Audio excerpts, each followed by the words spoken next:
Hello everyone, in this video I'm going to show you how to turn on readers mode in Safari.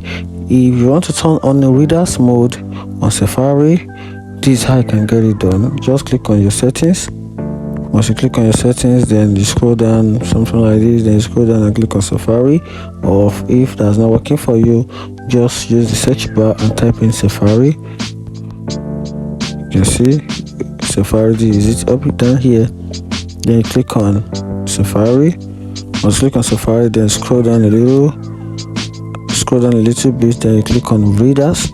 So these options actually allow you to save for readers mode. Maybe you're particularly reading a particular note or a book through the website that you want to save it. You want to have a readers mode view. So this readers mode actually changes transform the page into a readable content for you instead of reading from the website. Once the readers mode is activated, it changes and looks as if you are reading a book or a storybook or an ebook on your Safari. So once you're ready for that, just turn this particular option, just turn it on, then the readers mode is automatically accessible in Safari. If you find this video helpful, like and follow for more. Thank you.